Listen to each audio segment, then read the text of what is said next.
Bonjour à vous tous. Je pensais qu'on devait attendre 17h55. C'est pour ça que j'attendais tranquillement à faire autre chose. J'espère que vous allez bien, que vous êtes prêts pour cette épreuve de contrôle de management et contrôle de gestion. Alors, simplement, le point le plus important de cette épreuve, comme vous le savez dans toute épreuve écrite, notamment en DSCG, vous avez un temps incompressible de lecture. Il vous est accordé 20 minutes de lecture incompressible. Donc, passez le temps de bien lire pendant les 20 minutes. Pensez à ce que vous pensez maîtriser le mieux, évidemment. Je sais qu'il y a deux profils de candidats normalement. Il y a les pro-management et les pro-contre-gestion. Il y a une minorité qui maîtrise les deux thèmes. Donc, commencez par ce que vous maîtrisez le plus entre les deux. Prenez le temps de bien lire. La première lecture est une lecture, bonjour Siwa, bonjour tout le monde, est une lecture rapide. Vous devez simplement voir l'essentiel. Ne perdez pas trop de temps dans, euh, bonsoir plutôt. Ne perdez pas trop de temps dans le souligner des mots, des éléments clés, des valeurs. Tout ça, c'est une perte de temps au départ. Vous devez survoler la lecture rapide, 20 minutes, parce que si vous soulignez le tout, vous dépasserez largement ce temps. Et une fois que vous avez lu et que vous avez vu ce que vous maîtrisez, commencez par la partie qui vous paraît la plus simple, en faisant attention à la gestion du temps. Donc là, chaque dossier est valorisé. Faites attention à gérer bien le temps par rapport au nombre de points qui vous sont alloués dans les questions. Parce que si vous passez trop de temps, ce temps que vous passez en trop, c'est du temps perdu et des points perdus indirectement. Quels sont les thèmes qui paraissent et qui devraient être indispensables? Je parle bien de la partie contrôle de gestion quand vous arrivez à l'épreuve. Déjà, avant de passer à cette partie-là, vous avez dû remarquer que les épreuves sont censées être un peu plus faciles depuis quelques années, avec une tendance qui devrait se dessiner encore cette année, en 2025, car c'est une année qui précède une réforme. Vous avez dû voir tous, une montée tout doucement en gamme du contrôle-gestion, comme cela était avant. Avant, le contrôle-gestion était la matière prédominante de cette épreuve. Il y a eu après, au début des années 2000, une équité entre les deux, 50-50. Progressivement, depuis 2008, le management a pris tout doucement, plus de poids que le contrôle de gestion. Et depuis 3 ans, ça redescend tout doucement. C'est à une équité aujourd'hui à 50-50 ou 40-60, pas plus que ça. Donc le contrôle de gestion devrait peser entre 50 et 55% du poids. Je ne pense pas qu'on ira au-delà, même si la tendance pour les années à venir est de mettre au moins 60 à 70% des points sur le contrôle de gestion. On peut taper sur une moyenne de 65, un tiers, deux tiers, mais c'est pour la session 2026, donc ceux qui rentrent maintenant.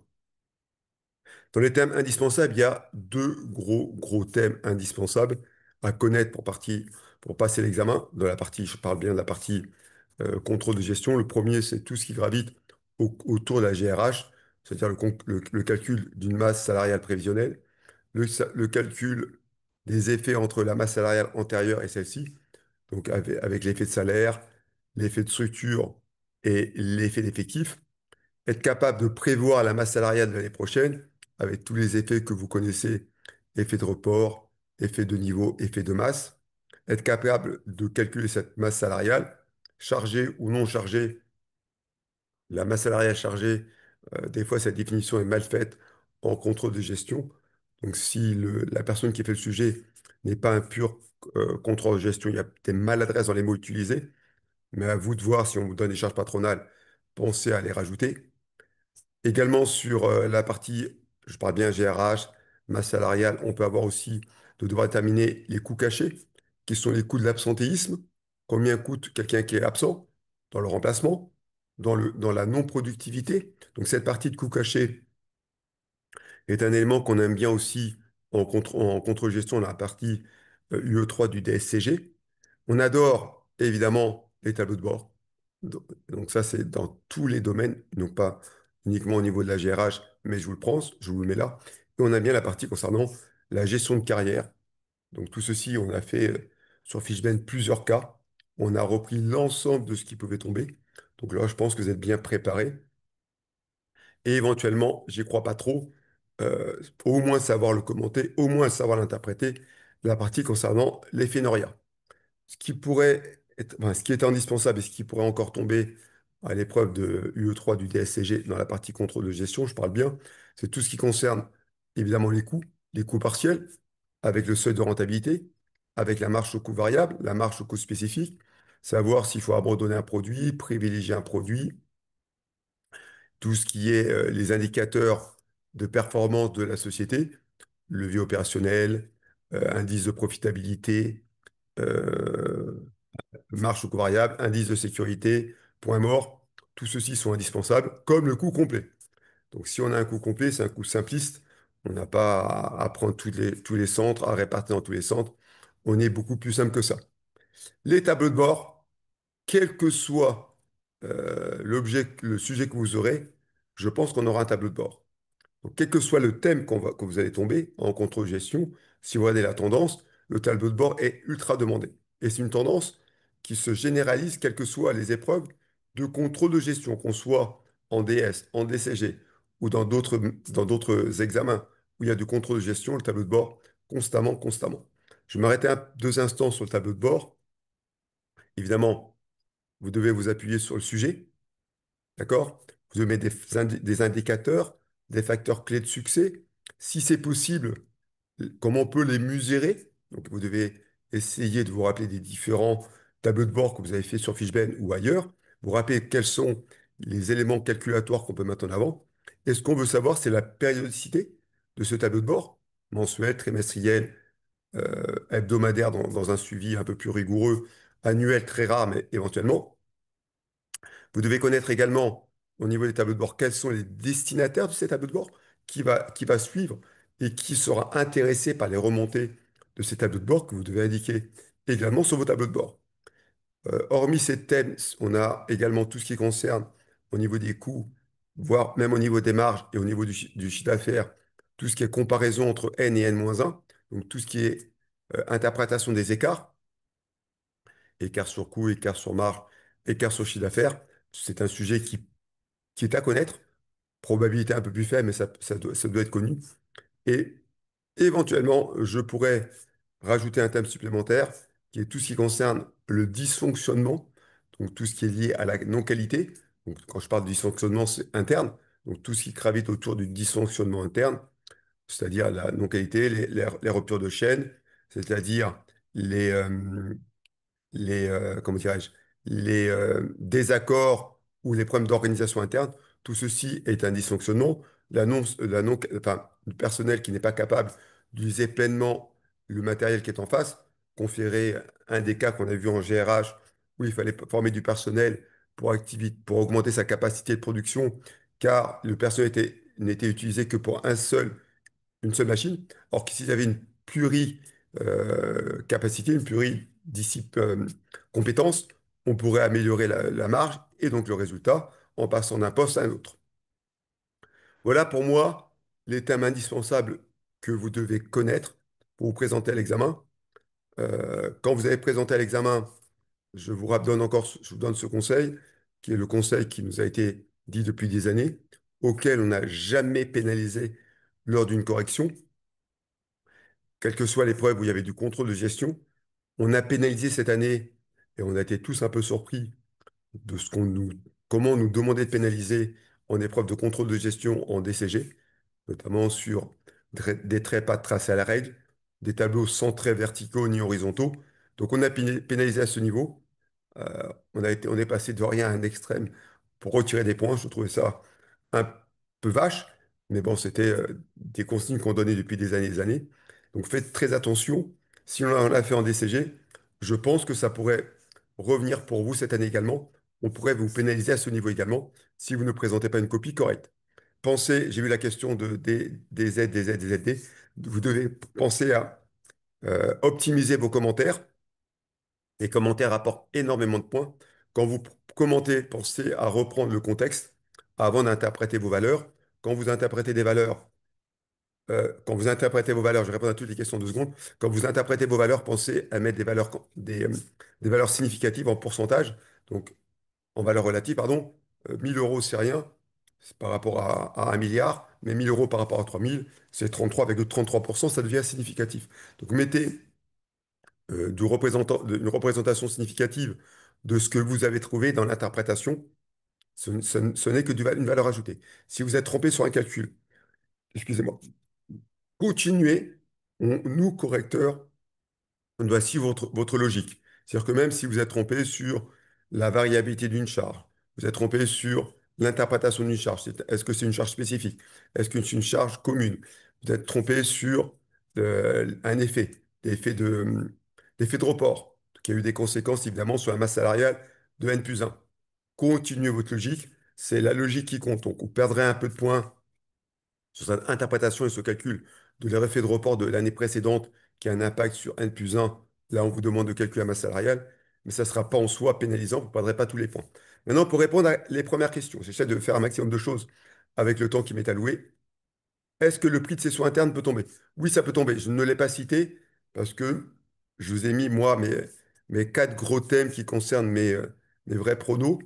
Le prix de cession interne peut tomber.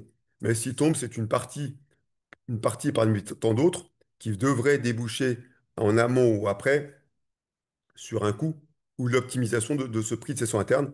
C'est indirectement ce qui a été fait sur un des, je crois que le sujet 4 ou 5 qu'on a fait sur Fishben hier ou aujourd'hui, je ne me souviens plus. Je suis un peu fatigué de tout ceci, enfin, parce que c'est la fin de l'année pour les DSCG. Oui, ça peut tomber. Je ne l'ai pas mis en priorité, mais ça peut tomber.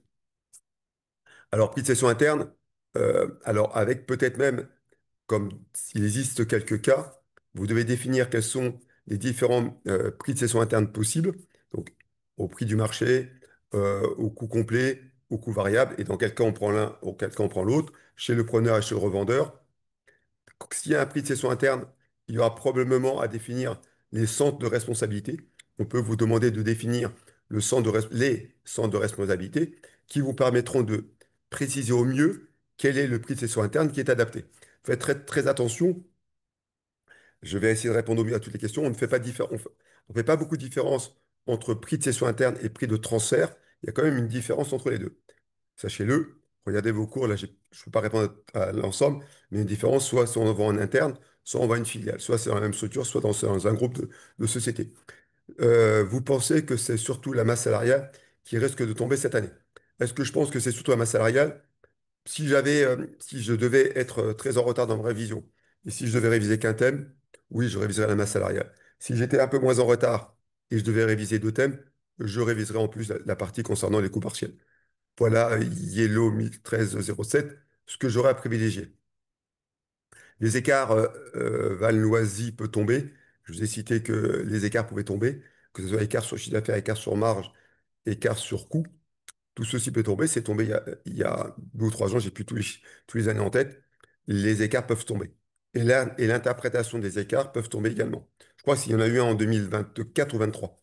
23 de mémoire. Vous ne pensez pas que la partie sur la production peut tomber, tout ce qui est graphe, MPM, etc. Alors, la partie MPM, qui était une partie de contrôle de gestion en DCG, en DSCG, si ça tombe, ça fait partie du MSI, de la MSI, donc Management des systèmes informatiques.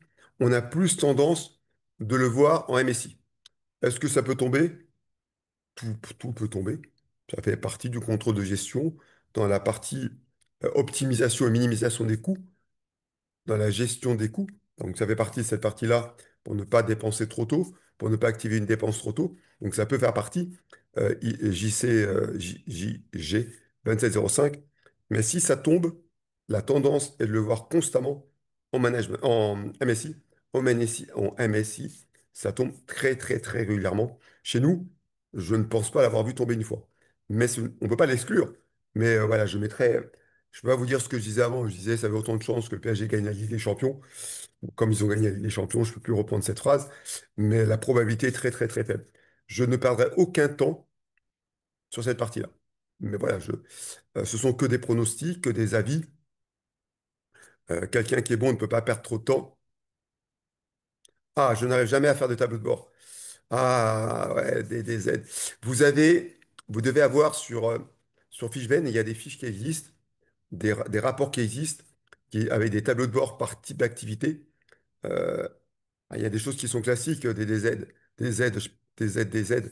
Si vous êtes sur du social, c'est l'absentéisme, c'est le taux de turnover, c'est l'ancienneté des salariés, c'est l'âge moyen, c'est la formation, c'est le, euh, comment ça s'appelle, éventuellement la partie concernant les retards, enfin, les absences voulues et les absences subies. C'est aussi les heures perdues liées à la non-productivité. Voilà, les tableaux de bord sont toujours les mêmes. Donc, si vous allez un peu regarder sur Fishben, je pense qu'il y a 7 8 tableaux de bord qui ont été faits, de 6 à 8 qui existent sur chaque type d'activité et chaque demandeur. On a prédéfini ceci. Vous les lisez et vous avez les réponses. Je termine par ceci. DZ, DZD, dans tous les cas de figure sur le tableau de bord, ce qu'on veut, c'est que vous soyez logique. C'est-à-dire que on va analyser votre interprétation du contexte. Donc, tant que vous êtes logique, ça va. Donc, si nous, on est sur un tableau de bord qu'on doit faire stratégique, tant que vous mettez des éléments qui sont liés à la stratégie qui a été mise en place ou qui souhaite être mise en place, on vous valide. Quand on corrige un tableau de bord en DSCG, comme dans d'autres diplômes, ce qu'on regarde, c'est la logique de ce que vous avez mis. On a une trame de corriger et on accepte tout ce qui est logique. Donc, on peut nous demander, et ça sera le sujet qui vous dira, de mettre 3 4 indicateurs par facteur clé de succès, ou 2 3 indicateurs par facteur clé de succès, et 3 facteurs clés de succès. Vous devez, ou axe, vous devez répondre à ceci. Tant que c'est logique par rapport au sujet, on vous accorde des points. Ce qui est très rarement demandé, c'est pas grave. Tant que c'est logique, des aides, vous avez bon. Ce qui est rarement demandé, c'est de les quantifier. C'est très compliqué de les quantifier. Il y a très peu de sujets qui sont adaptés à les quantifier. Quand on les quantifie, c'est quand on vous donne vous appelle, des relevés de l'entreprise et on parle de la concurrence ou d'un objectif. Là, c'est très simple. Exemple, je vais en prendre un très simple. On a, euh, on a dans notre société un rapport chiffre d'affaires personnel qui est de 20 000, or que dans le secteur, on est à 25 000.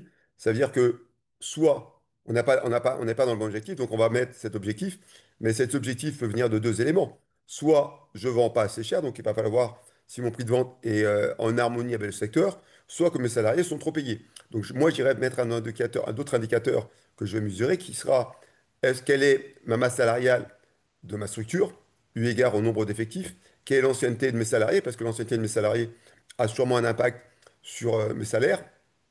Donc voilà, tant que vous êtes logique, on vous met les points. Si vous n'avez pas les mêmes indicateurs ni les facteurs clés de succès du sujet, tant qu'ils correspondent, au corrigé, pardon, tant qu'ils correspondent au sujet et tant qu'ils sont conformes à ce qu'on pense être bon, on valide. Sachez que cette partie-là, elle est plus ou moins euh, subjective. Donc, il y a une partie de réalité, mais elle est une partie subjective. Nous, correcteurs, au moment final, on regarde si ça nous paraît, je vais dire comment on fait, hein. Si on a bien vu trois facteurs clés de succès qu'on voulait, euh, quatre indicateurs qui suivent, ou deux, ou trois, si on voit que c'est pas mal, on valide les points. On s'embête pas à savoir s'il y a mieux que vous. On s'embête pas. On s'embête pas et aucun ne s'embête là-dessus parce que c'est relativement subjectif, c'est pas si simple que ça. Pour certains, c'est simple, mais c'est pas toujours simple. On valide relativement assez facilement les points. Sauf si vous mettez du hors-sujet, hein. D'accord?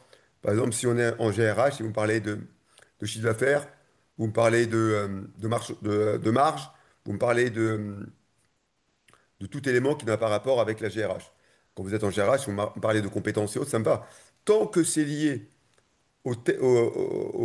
à la partie qui est traitée, où on demande le tableau de bord, et tant que c'est logique par rapport au sujet, vous aurez tous les points. J'espère avoir répondu à votre question des ZD.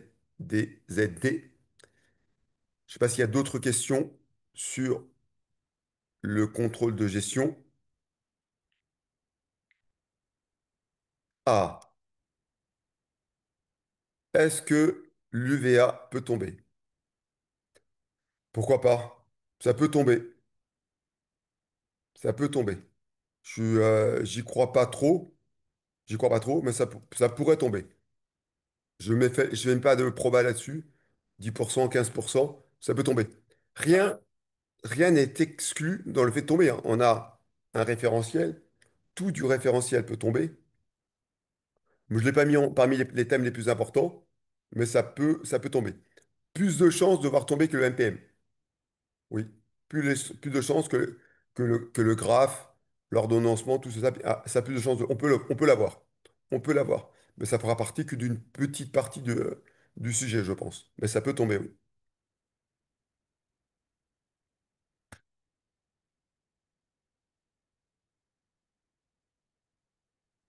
Vous ne savez, qui n'a jamais vu l'UVA en contrôle de gestion en ce groupe?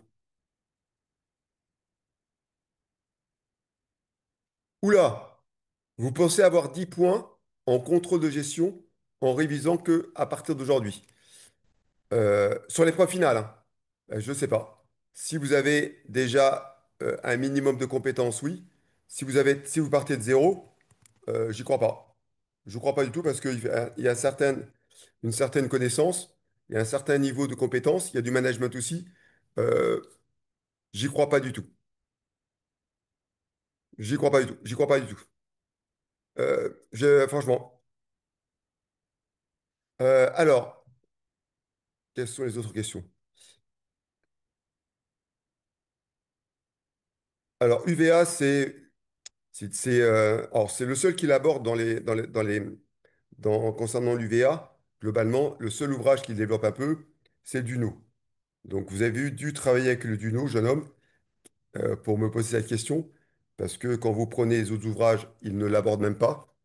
Donc, je ne le néglige pas sur le fait. C'est une valeur ajoutée qu'on calcule sur des unités d'œuvre ou des unités quelconques. C'est une autre approche pour calculer un coût.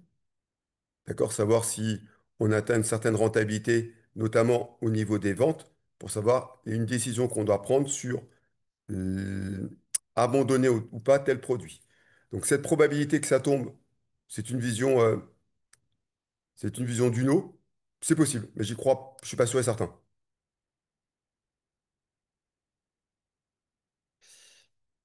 Alors, le moi, c'est tous ceux qui ont commencé, qui commencent à partir d'aujourd'hui. À tous ceux qui commencent à partir d'aujourd'hui, enfin, c'est compliqué de vous dire que vous allez avoir la moyenne. J'y crois pas trop. Mais, euh, mais ouais, pourquoi pas? Pourquoi pas? À l'impossible, nul n'est tenu. Ok, ok, c'est à l'impossible, nul n'est tenu. Mais enfin, après, vous savez, hein, il y a des personnes qui jouent au loto pour la première fois. Ils sont millionnaires. Ils ont la chance, je vais pas dire de cocu, ils jouent les 5 numéros qui tombent, plus les deux boules supplémentaires qui tombent. Ouais, moi, si j'ai, comme je dis, si vous avez si vous commencez ce soir à réviser, bah, réviser 2 thèmes à fond.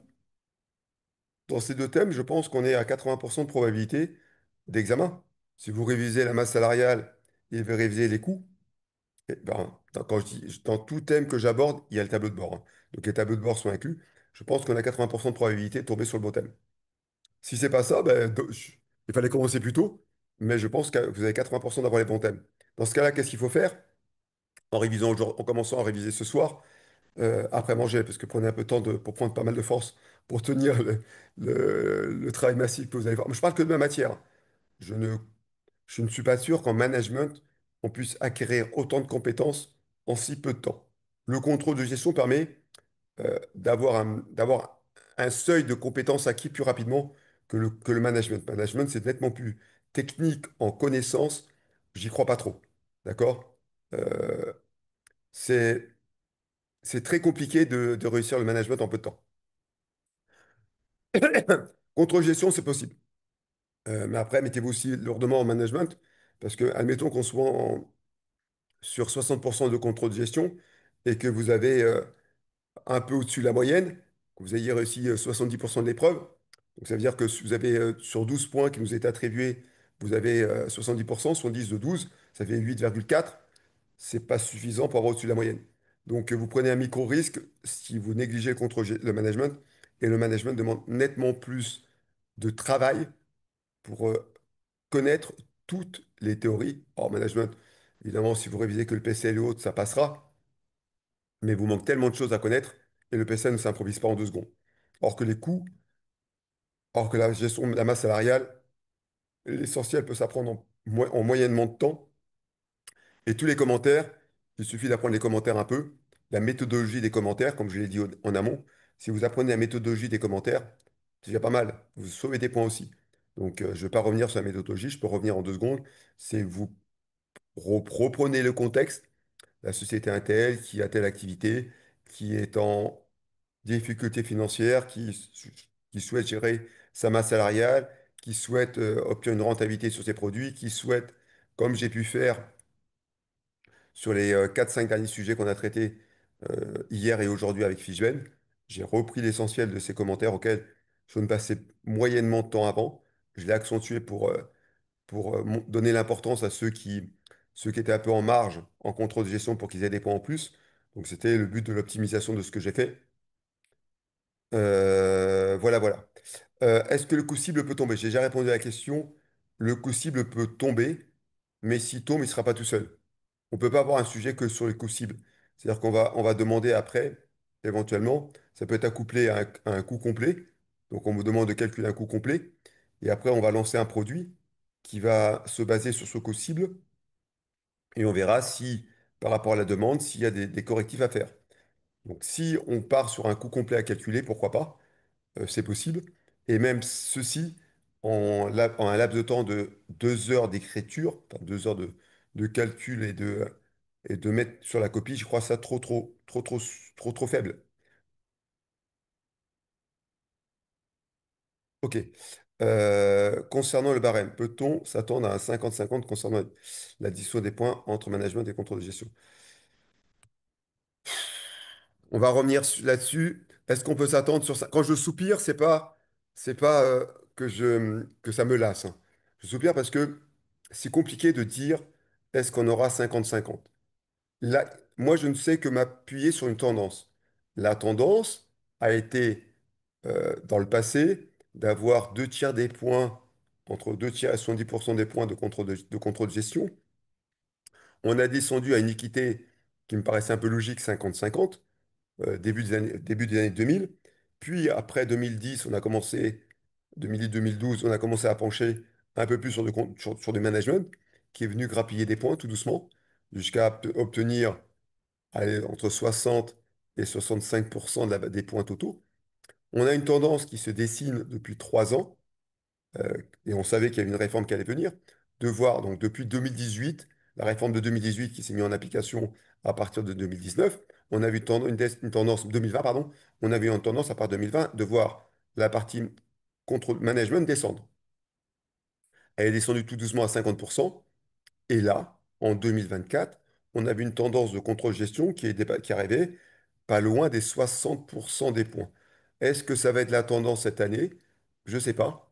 Je pense que le contrôle de gestion sera au minimum à 50%. Donc il faut tabler sur un 50-50, mais c'est au minimum. Ça peut être au minimum. Ça peut être un peu plus, mais le contrôle de gestion fera 50% des points au minimum normalement. Sauf si la personne qui a fait le sujet est principalement un prof de management, ce qui est souvent le cas. Ceux qui conçoivent les sujets sont généralement des profs de management, tout simplement parce que beaucoup de centres pensent à tort, que le prof de management peut faire management et contrôle de gestion. Par contre, ils savent très bien que le prof de contrôle de gestion ne peut pas faire management en même temps. Donc, et ce qui est vrai, nous, c'est de pas faire le contrôle la partie management. Donc, 50%, c'est le minimum 50-50, c'est le minimum pour le contrôle de gestion. Entre 50 et 60, de toute façon, ce sera la tendance des années suivantes. Est-ce qu'on va repartir sur ce qui s'est passé en 2024? Possible, je n'ai pas de garantie. Contrôle de gestion minimum 50, maximum 60, de pourcentage de points. Alors, sur ce que j'ai dit qui pouvait tomber, essentiellement sur la partie sur la masse salariale. La masse salariale, soit on va vous demander de comparer la masse salariale de cette année avec celle de l'année précédente. Si on vous demande de calculer la masse salariale de cette année avec celle de l'année précédente, on va devoir calculer les effets qui ont fait varier la masse salariale. Dans ce cas-là, on doit calculer trois effets, minimum trois. D'accord? Je vais revenir après sur d'autres qu'on peut calculer. On doit calculer l'effet de structure, donc ça veut dire que le glissement d'une personne d'une catégorie à une autre, l'effet d'effectif, donc l'accroissement des effectifs, et l'effet de salaire. Voilà les trois grands effets qu'on calcule. Si jamais on vous donne un peu plus d'informations, c'est-à-dire les départs, ceux qui sont partis en cours d'année, ceux qui sont rentrés en cours d'année, qui est parti à la retraite, qui est venu pour les remplacer. Ce qui est peu probable, hein. Franchement, c'est peu probable. Dans ce cas-là, on peut calculer l'effet Noria. D'accord? Il y a un sujet sur Fishman qui existe là-dessus. Il y a un sujet du DSCG d'avant, qui était l'année 2007. On demandait de calculer l'effet Noria. Hormis ça, hormis un ancien sujet de fin des années 90, ou milieu des années 90 ou fin des années 90, où il y avait encore un effet Noria, on n'a plus d'effet Noria. Est-ce qu'on peut vous demander de le faire? J'y crois moyennement. Par contre, si on vous le donne, il faut savoir l'interpréter. L'effet Noria, il est toujours négatif, parce que normalement, le salarié rentrant coûte moins cher que le salarié remplaçant, que le salarié qui l'a remplacé. Et la formule apparaît sur un des cas qu'on a fait sur Fishben, je peux vous la rappeler vite fait. On fait le comparatif entre ceux qui rentrent et ceux qui sortent. Donc il y a 14 qui rentrent, 12 qui sortent. On prend le nombre le plus petit entre les entrants et les sortants, donc on va le calculer dans mon cas d'espèce sur 12. On va multiplier par la différence entre le salaire de celui qui est rentré, entre celui qui rentre et celui qui sort. Donc, normalement, il est en négatif. On fait sortant, on fait entrant moins sortant. Donc on doit avoir une valeur négative. Et on va multiplier par le nombre de mois où il y a eu ce remplacement. Et on calcule l'effet Noria. Combien on a économisé entre quelqu'un qui part à la retraite et celui qui le remplace. Ça, c'est lorsqu'on doit comparer la masse salariale de cette année avec celle de l'année précédente. Si on doit gérer la masse salariale de l'année prochaine, et on veut, avec des accords individuels ou des accords collectifs, on doit calculer la masse salariale. Idéalement, on doit présenter un tableau qui est le tableau des indices, appelé avec le nombre de mois, l'indice, les augmentations et le total d'indices de l'année. Dans ce cas de figure, vous devez calculer, avant d'aller plus loin, voilà, l'effet l'effet de masse, l'effet niveau et l'effet de report. Et savoir les commenter. Pour qui l'effet de masse est important, pour qui l'effet de report est important, d'accord? Et grâce à ceci, on doit être capable de calculer la masse salariale de N plus 1 avec les objectifs qu'on s'est fixés en tenant compte des départs et des arrivées des salaires, des salariés. Et de là, vous devez interpréter si on est arrivé à l'objectif. Dans le cas où on n'a pas dépensé toute la masse salariale qui était prévue, quid du complément? Dans le cas où on aurait dépassé, on essaie d'apporter des correctifs. Ça, c'est la partie purement calculatoire. À cette partie purement calculatoire et interprétation, évidemment, on a la partie concernant la gestion des compétences qui se met au niveau des tableaux de bord. Et on peut avoir aussi sur la masse salariale tout ce qui est calcul de la non-qualité, c'est-à-dire le fait des coûts de l'absentéisme. Combien me coûte l'absentéisme? Parce qu'être absent, c'est un manque à gagner pour moi, qui est un manque à gagner lié à la perte de la marge variable, du temps auquel je passe pour trouver une personne pour remplacer, du sursalaire que je verse à un intérimaire qui coûte plus cher que mon salarié, autant pour le former, autant de non-remplacement, aux heures supplémentaires que je dois payer à un salarié qui remplace quelqu'un qui est malade. Donc tout ceci se calcule et génère un coût. Ça peut tomber. Il y a quelques sujets qui existent sur différents ouvrages et qu'on a également fait sur Fishman qui existent dessus. Très intéressant. Ça peut tomber également. Alors l'effet Noria, c'est l'écart lié au remplacement d'une personne partant à la retraite, remplacée par quelqu'un qui arrive. Le pro, c'est la GVT, liée au vieillissement, au glissement et à la technicité. D'accord? L'ancienneté, c'est plutôt vieillissement. On a le salaire qui augmente lié à l'ancienneté, c'est le vieillissement. D'accord? Noria, c'est remplacement d'une personne sortante, normalement partant à la retraite, et remplacée par un nouveau. Ça peut être aussi une personne partante auquel j'ai jamais vu dans un énoncé, mais ça peut être le cas car incompétente ou ne correspondant pas à nos profils ou par maladie ou n'importe quoi, donc qui part et qu'on le remplace par quelqu'un d'autre. Ça peut être aussi ce cas de figure, mais jamais vu tomber. Les écarts sur masse salariale peuvent tomber? Oui, ça peut tomber. Je viens de passer un petit temps à l'expliquer. Le chimélo, ça peut tomber. Je, je- S'il y a la masse salariale, on a 40% de probabilité de devoir calculer les écarts. Sabio, j'ai répondu à votre question. Sam, SHR, j'ai répondu. Grâce, j'ai répondu à votre question également. Sabio, est-il possible de citer savoir lorsqu'on calcule les coûts cachés dans la partie contrôle de gestion? Sabio, vous pouvez citer tout ce que vous voulez tant que vous n'êtes pas hors sujet. Mais comme on est en contrôle de gestion, on préfère la partie calculatoire. Mais ça serait éventuellement dans le commentaire. Et dans le commentaire, si vous le mettez et et pouvez l'argumenter, c'est que des points en plus, ça biope. Euh, Alcop 67, le coût des coûts non qualité, coût des performances cachées, quelle est la nuance? Les coûts de la non qualité, c'est tout ce qui concerne. euh, alors, il y en a plusieurs coûts de la non qualité. Il y a en amont et en aval de la chaîne de production.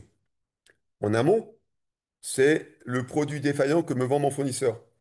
C'est également toutes les défaillances que je peux avoir dans mon cycle de production. C'est-à-dire les pannes, ça peut dire les produits non qualité enfin, par échantillonnage que je sors parce que je me rends compte qu'il y a un problème au niveau de la production d'un produit.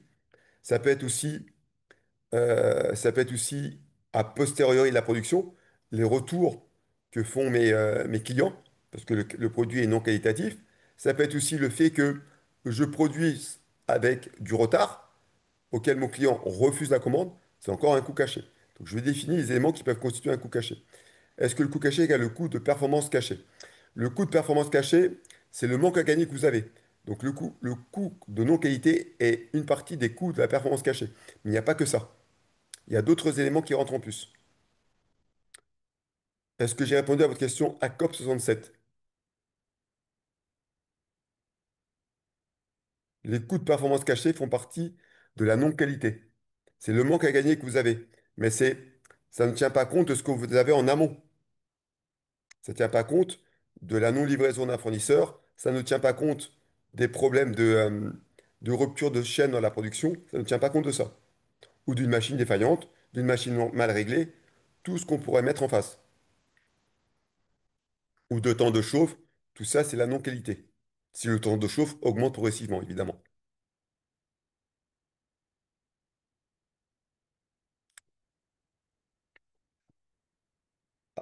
Pas d'autres questions? J'attends vos questions, sinon je peux combler, hein. Vous êtes si bon que ça en contrôle de gestion, même la personne qui voulait commencer aujourd'hui, le contrôle de gestion, vous n'avez pas d'autres questions. Je suis très surpris.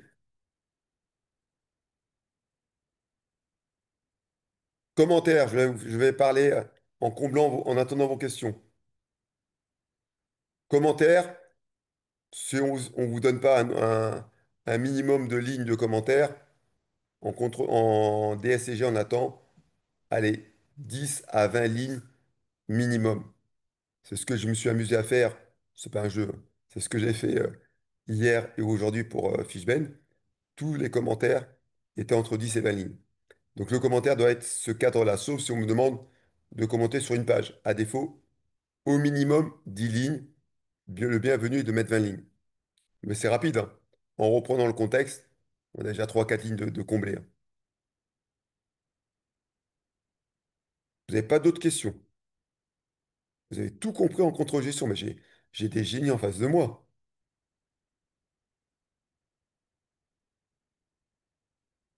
Oui, le 10 sur 10 en contre-gestion, c'est-à-dire la totalité des points, est possible.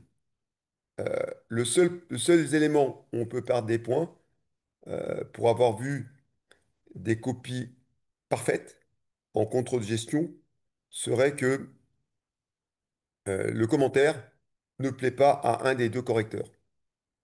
J'ai vu des copies parfaites, sincèrement, où le commentaire était parfait, pour moi, qui était encore plus précis et mieux structuré que le modèle qu'on avait. Je ne vais pas vous dire que Que les corrigés de 2023 étaient truffés d'erreurs dans ce qui était fait. Le corrigé 2024, il y avait encore quelques maladresses dans le corrigé qu'on avait pour base pour nous, hein, je parle bien. Évidemment, si, il y a il y a des erreurs et les formateurs ne les voient pas ou ne les comprennent pas, moi je vois pas les erreurs qui peuvent exister en management. Normalement, je n'arrive pas à les voir.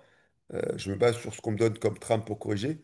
Il est possible que certains profs de management ne voient pas les erreurs en contrôle gestion. C'est pour ça qu'on peut perdre des points. Et dans le commentaire, des fois, aller trop loin et être trop performant, je vais répondre à toutes les questions qui arrivent, et être trop performant nous fait perdre des points. Si notamment les personnes qui sont en face de nous ne valent pas, voilà, ne voient pas la hauteur. Moi, pour avoir eu une harmonisation, lorsque je n'étais pas d'accord avec certains correcteurs, c'était sur la partie commentaire où on n'était pas d'accord sur les points attribués. Donc, couper la poire en deux, c'est très compliqué d'avoir les deux binômes qui soient d'accord à 100% sur le commentaire. C'est là-dessus où on perd des points, c'est plutôt le commentaire. Quand on est techniquement bon, c'est très compliqué d'avoir que les deux se disent c'est parfait. Pessi et goulot étranglement, pourquoi pas? Pourquoi pas avec un sujet bien plus simple que ce qui a été fait aujourd'hui sur Fishben, qui a, qui a fait mal à la tête à tout le monde, qui était très compliqué. Mais on a eu un goulot étranglement en 2024 où il fallait prioriser des formations. Donc le goulot d'étranglement est tombé en 2024. Est-ce que ça pourrait retomber en 2025? Ça fait partie des thèmes rares du DSCG. Donc j'y crois un peu moins. PCI, j'y crois plus que le goulot d'étranglement.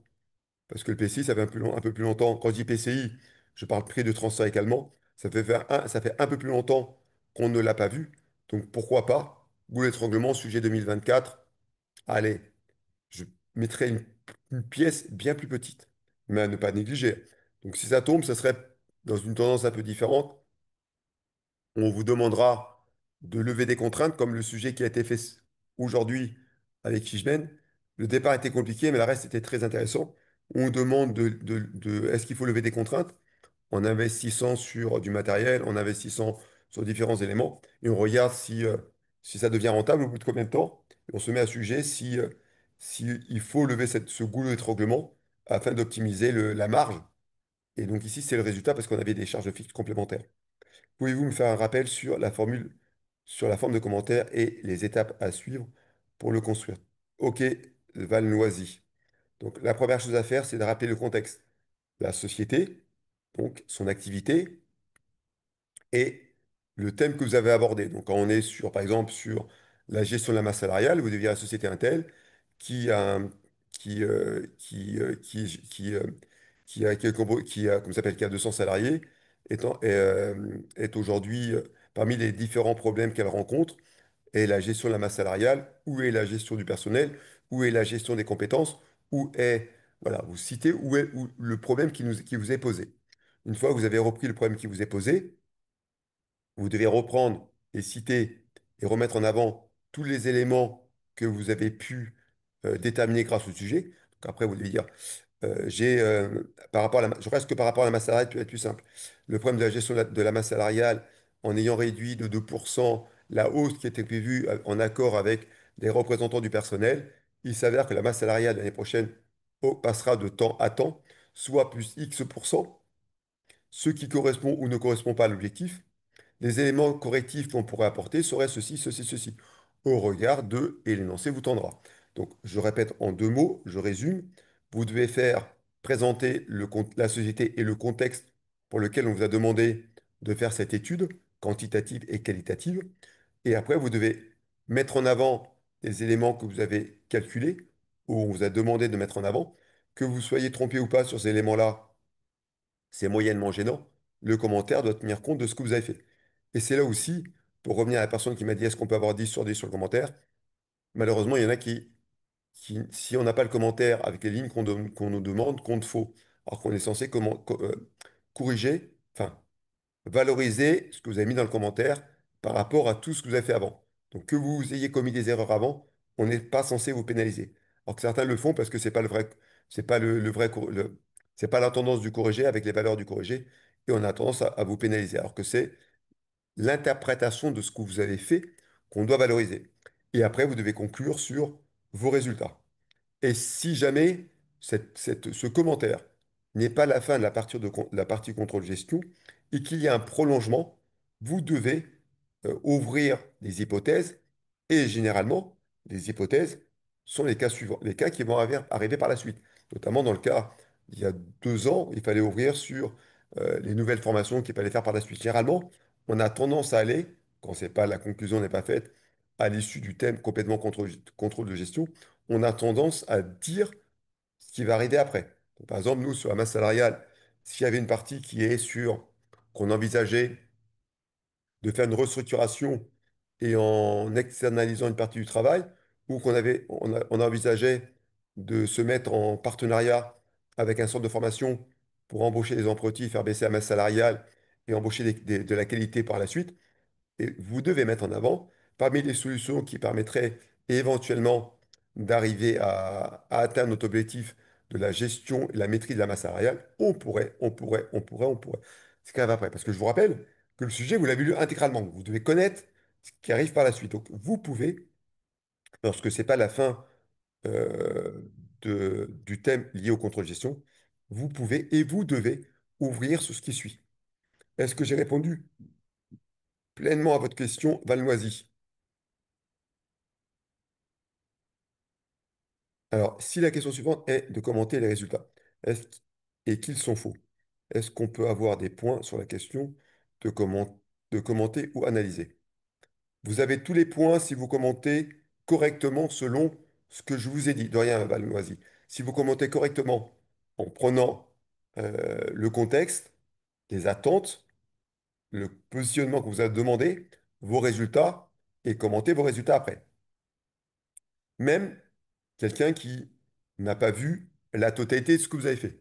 C'est-à-dire quelqu'un qui ne s'est pas posé la question sur on revoit tout ce qu'il a fait, est-ce que c'est bon, est-ce que c'est pas bon, surtout est-ce que c'est faux, et qui ne veut pas reprendre euh, un commentaire que vous avez fait par rapport au sujet, même si, bah, par rapport à votre correction, pardon, à vos calculs, même la personne qui ne fait pas ce travail consciencieusement, vous avez des points, parce que vous avez pris la structure du commentaire qu'on veut. Celui qui le fait correctement, vous aurez tous les points. Si évidemment, vous suivez et vous commentez correctement.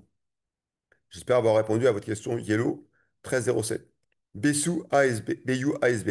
Pour le commentaire, c'est pas obligatoire de présenter toujours l'entreprise en intro. Il est conseillé de le faire. Il est fortement conseillé de le faire. Kenza Arbia, pour les tableaux de bord. Les colonnes doivent mettre en visuel les objectifs, les réalisations, les écarts et un commentaire, c'est bien cela. Alors, normalement, oui. Normalement, dans l'absolu des tableaux de bord, oui. Mais comme j'ai pu dire tout à l'heure, on n'a généralement pas l'objectif quantitatif. Il est compliqué à le faire. La partie réalisation, généralement, sauf si on le demande a posteriori, là, c'est faisable. Et les écarts et les commentaires, c'est ce qu'on attend si on a tout cela. Mais si on les a pas, et la plupart des fois, on les a pas. Donc c'est très compliqué de le faire. Si on les a, oui. Dans ce cas-là, c'est un tableau de bord qui se fait sur des données qui sont arrivées. Donc c'est pas la mise en place d'un tableau de bord, c'est l'interprétation de valeurs quantitatives que vous avez eues. Dans ce cas-là, oui, vous êtes obligé de faire cette partie-là, Bayou. Kenza, non, je vais répondre à la question de Kenza. Visal ou Wissal 270. Vous pouvez nous dire les colonnes obligatoires pour un tableau de bord. Les colonnes obligatoires, la première colonne obligatoire pour un tableau de bord, c'est les axes ou les facteurs clés de succès. La deuxième colonne, c'est automatiquement ça s'appelle les ça me manque maintenant. Ah, facteur clé de succès, ça va me revenir. Facteur clé de succès, bon, le mot me manque. Bravo, Enrique. Euh, les indicateurs, pardon, les différents indicateurs qui suivent ces facteurs clés de succès. Une fois que vous avez les indicateurs, on doit censé mettre à côté les objectifs. Une fois qu'on a les objectifs, on doit mettre normalement le réalisé, donc objectif quantitatif. Quand on n'a pas d'objectif, je m'arrête un instant, vous pouvez mettre éventuellement la formule que vous auriez utilisée. D'accord? Quand on vous demande de mettre en place un tableau de bord et qui n'existe pas, à la place d'objectif, parce qu'on ne peut pas le quantifier, vous mettez la formule qui correspond à cet objectif. Par exemple, pourcentage du poids des salariés par rapport au chiffre d'affaires, je fais salaire divisé par chiffre d'affaires. À défaut, je marque masse salariale divisé par chiffre d'affaires. D'accord? À défaut d'avoir un objectif quantitatif donné, il est attendu, tant que vous pouvez, de nous mettre une formule. C'était le débat d'hier ou d'aujourd'hui, je ne me souviens plus, sur un des cas de Fishbane. Évidemment, si vous avez des valeurs d'objectifs et des valeurs de réaliser, on veut que vous mettiez des écarts.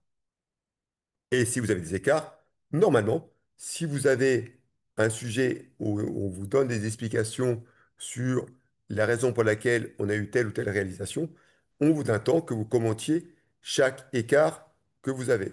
Je vous conseille vivement d'interpréter un peu plus détaillé les écarts les plus significatifs, hein. Les autres, vous pouvez laisser un peu de côté. Euh, pour finir, les trois dernières colonnes que je viens de citer, qui sont réalisés, écarts et commentaires. Si vous mettez en place un tableau de bord, d'accord, vous êtes poussé et on admet que vous ne les mettiez pas. Parce que on vous demande de mettre en place un tableau de bord, on ne vous demande pas d'interpréter des résultats, des valeurs. Est-ce que j'ai correctement répondu à votre question? Wissal et Kenza, j'ai synthétisé les deux, l'un après l'autre. Je pense que oui, mais bon, je viens apporter une amélioration à ceci. Et je confirme, pour Bayou, si vous ne m'avez pas entendu, vous êtes dans l'obligation, pour avoir tous les points, de présenter l'entreprise. Et le contexte, si vous voulez avoir tous les points. Euh, sinon, euh, sinon, comment ça s'appelle? Le commentaire n'est pas conforme à ce qu'on attend. Euh, Lilia Nastas. Alors, les trois effets. Il n'y a pas trois effets sur ma salariée, il y en a beaucoup plus que ça. Si on est sur du prévisionnel, si on se projette, d'accord, c'est l'effet de masse, l'effet de structure, pardon, l'effet de masse, l'effet de niveau et l'effet de report.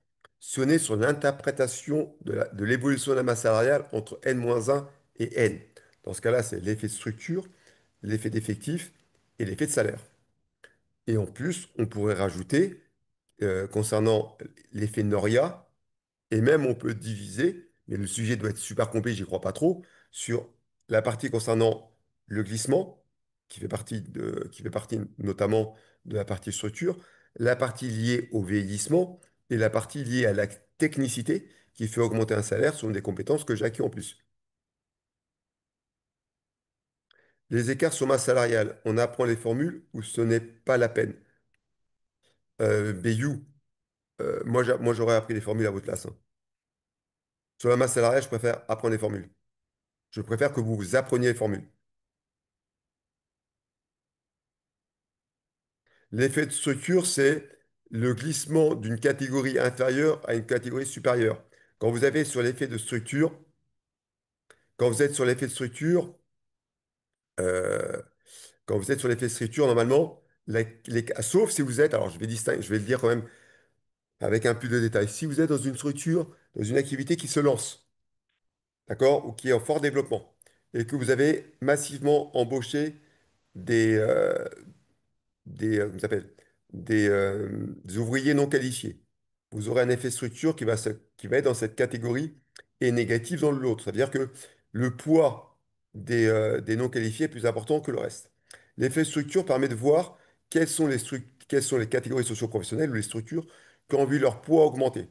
Par contre, la montée en compétence des salariés fait que, donc si on a besoin de plus de technicité dans une entreprise, par exemple, j'ai besoin de compétences que je n'avais pas. J'ai besoin de cadres pour encadrer mes équipes que j'avais embauchées l'année précédente. Dans ce cas-là, je vais embaucher des cadres ou faire glisser de non-cadre en cadre. Donc là, mon effet de structure sera positive et donc défavorable, ça va me coûter plus au niveau des cadres. Et au niveau des non-cadres, j'aurai une baisse des salaires, enfin de la masse salariale. Donc l'effet de structure, c'est l'impact des salaires lié au changement en proportion de chaque structure, cadre, non-cadre, euh, cadre dirigeant, technicien, ouvrier, etc. Cette formule fait partie des formules qui sont à connaître aussi par cœur. Elle tombe moins, elle tombe beaucoup moins que l'effet de niveau, effet de report et l'effet de masse. Si dans la masse salariale, les effets qui sont à connaître le plus, ce sont les trois que j'ai cités. Ces trois-là représentent 80% des thèmes qui tombent dans les effets.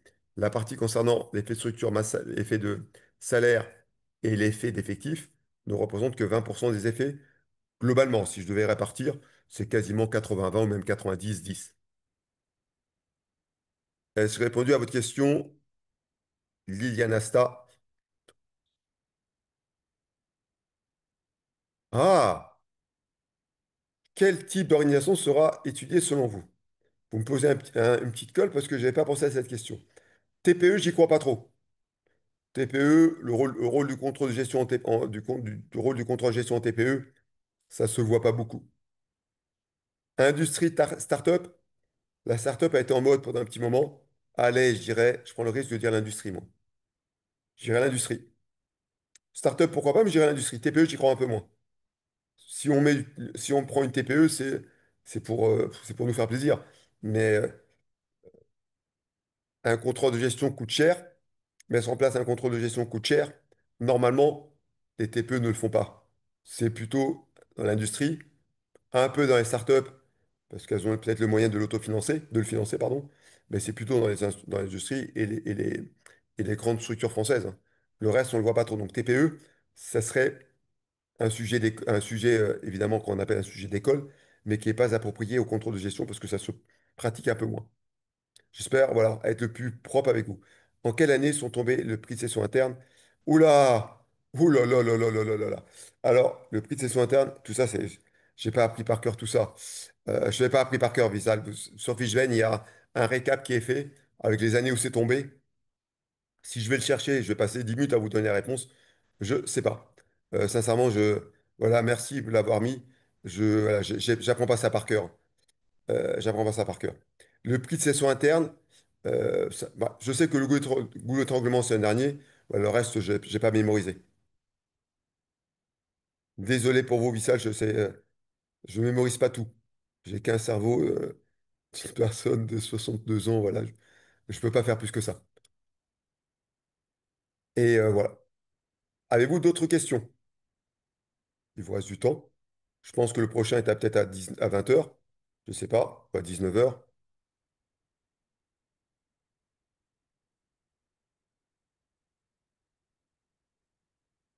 Je vais donner un dernier conseil, en attendant que d'autres questions se posent. Ce conseil, c'est le conseil de quelqu'un qui a de l'expérience. C'est-à-dire que l'expérience de quoi? L'expérience des copies que j'ai corrigées pour le DSCG et le DCG en contrôle de gestion. L'expérience que j'ai de mes étudiants qui composent.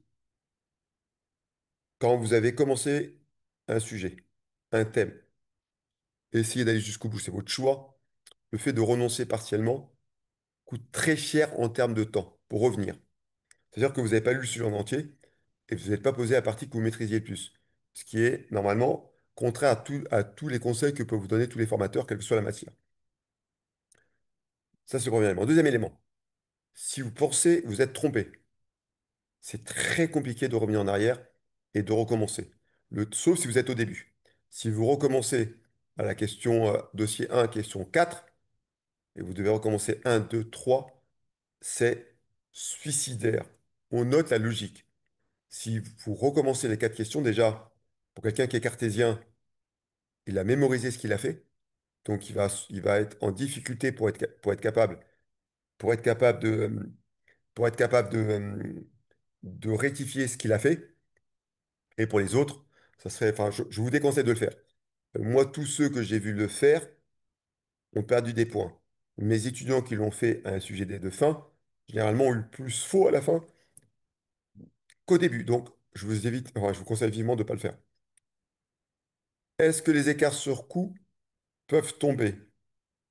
Oui, ça peut tomber. Ça peut tomber. Moi, je pense que c'est plus écart sur marge qui peut tomber, pardon, je vais essayer de parler français. Écart sur coupe peut tomber également. Ça peut tomber également à Nice. Quand j'ai cité les écarts, moi, je pense bien plus écart sur marge. On peut avoir également un écart sur chiffre d'affaires. Je le mettrai en troisième position, écart sur coût en deuxième. Mais l'écart sur marge, j'y crois nettement plus. que l'écart sur cours, hein. Je ne parle pas de mes prévisions. Structure de commentaires, encore? Je dois recommencer comment on doit commenter. Je veux bien le refaire pour une autre fois, il n'y a pas de souci. Il faut présenter l'entreprise et le contexte de l'entreprise, présenter ce qu'on vous a demandé de traiter, donc l'attente qu'on avait de vous. Présenter après, à l'issue, vous devez reprendre vos éléments que vous avez déterminés dans les questions précédentes. Suite à ça, vous devez faire un commentaire des résultats que vous avez obtenus, vérifier que c'est bien ce que voulait le responsable ou ceux qui vous ont posé la question. Suite à ça, si ça ne correspond pas, il faut apporter des axes d'amélioration qui peuvent être les questions suivantes ou apporter vous des correctifs et éventuellement plus. C'est ce que j'ai essayé de faire comme je vais me répéter encore de nouveau. Et si vous pouvez vous les procurer, ce serait bien pour vous. C'est ce que j'ai fait aujourd'hui, hier, dans les sujets Fishben qui étaient des sujets inédits auxquels j'ai très accentué cette partie commentaire pour essayer de sauver un maximum de personnes qui, euh, qui sont correctes en contrôle de gestion et pas plus, qui ne pensent pas avoir 10 sur 10 mais qui pensent avoir entre 4 et 6 sur 10. Donc si avec cette partie travaillée sur les commentaires, je peux leur faire gagner 2 points de plus, ils peuvent passer de 6 à 8, eh bien, j'ai bien travaillé hier et aujourd'hui, je suis content de ma journée et demie. Voilà, j'ai répondu à cette question sur le commentaire. Le commentaire, je sais que c'est une question qui pourrait revenir encore d'ici à la fin. Le commentaire, oui, maximiser le commentaire. Le commentaire, j'ai oublié de le redire encore, c'est au minimum 10 lignes, normalement 20 lignes. Attendez, les 20 lignes, c'est nettement mieux que de faire des lignes si on vous demande beaucoup plus. Le commentaire, il est vu et on adore que vous commentiez. Ça vous donne une valeur ajoutée.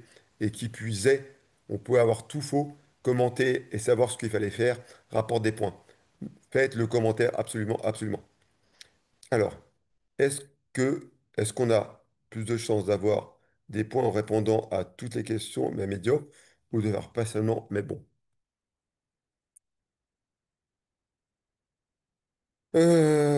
C'est compliqué à répondre à votre question, Valmoisy. On a plus de chances d'avoir des points en répondant à toutes les questions, mais médiocres, ou faire l'examen partiel? Mais bon, partiel, ça veut dire quoi? 30% d'examen, c'est partiel. 40% d'examen, c'est partiel. 50% d'examen, c'est partiel. Moi, je suis cartésien. Partiel, pour moi, ne veut rien dire. Donc, tout dépend à quelle hauteur vous êtes arrivé. Si vous êtes arrivé à 70% ou 80% de l'épreuve en ayant tout bon, vous aurez plus de chances d'avoir des points que à avoir des réponses médiocres à toutes les questions. Si vous êtes arrivé à 40% du sujet en ayant tout bon, vous aurez moins de chances d'avoir des points que si vous faites tout le sujet de façon médiocre. Médiocre, pour moi, c'est quelqu'un qui se situe entre 5,5 et 6,5 sur 10. C'est ce que j'appelle médiocre. Est-ce que la méthode ABC peut tomber?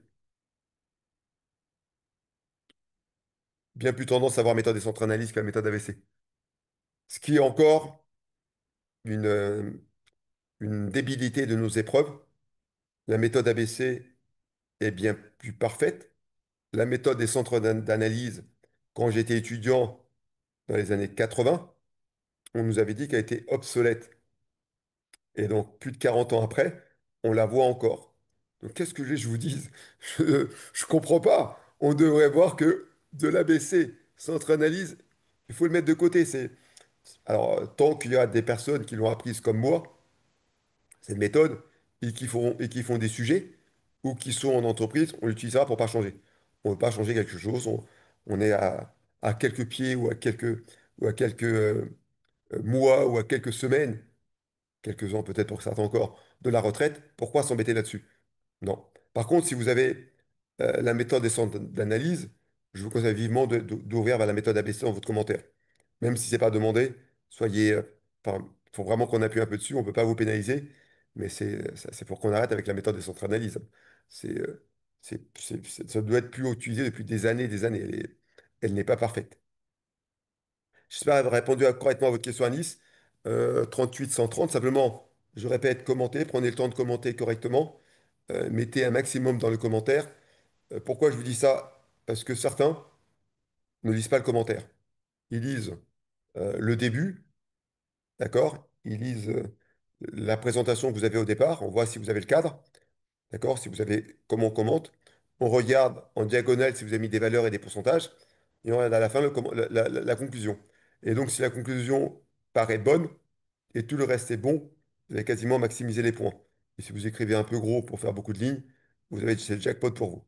Donc, ne négligez pas le commentaire. Moi, je vous parle ici pour cette épreuve, même si pour moi, un commentaire sur quelque chose de faux doit mériter zéro, parce que ça veut dire que vous avez entraîné l'entreprise à se tromper, mais c'est plus ça le DSCG. On valide même un commentaire de calculs qui sont faux. Voilà, moi, je ne suis pas fan de ça, mais je dois m'appuyer sur ce qu'on me demande et ce qu'on fait à l'examen. Avez-vous encore des questions? On peut dépasser un peu, Michael, s'il y a des questions?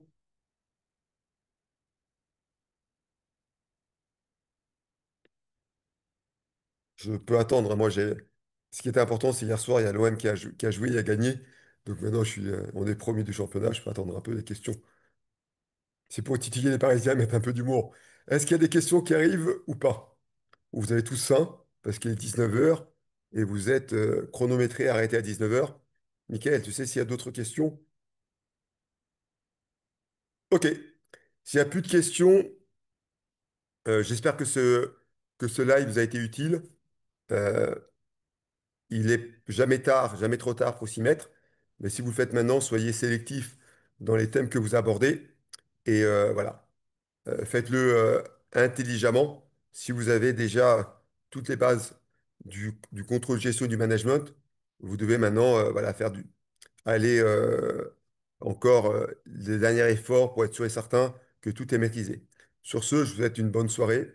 Et pour ceux qui n'ont pas suivi la formation Fishben, essayez je ne sais pas comment vous pouvez faire pour travailler sur les derniers sujets qui ont été faits. Il y en a qui sont super intéressants pour vous dans les révisions et, euh, et dans, comment dirais-je, et dans l'approche de l'examen final, parce que ceux qui ont besoin de commentaires qui sont un peu moins bons, un peu moins performants, on a vraiment maximisé le commentaire. C'était mon choix et qui était partagé avec le directeur de Fishben, qui était de rattraper tout le monde sur cette épreuve. Voilà. Merci à vous d'avoir participé et bon courage pour l'épreuve. Et ne sortez, voilà, battez-vous jusqu'à la dernière minute. Les 0,5 points, 0,25, tout est bon à prendre. Il n'y a rien à jeter. Voilà, allez, bon courage à vous. Et j'espère voir des commentaires dans tous les sens. On a cartonné grâce au pronostic de Monsieur Fertouk et éventuellement au pronostic de Monsieur Martinez après. Mais mettez en avant Monsieur Fertouk, c'est un ami à moi. Mettez-le en avant moi, ça me ferait plaisir. Voilà, allez, bon courage à vous et bon examen. Ciao, ciao.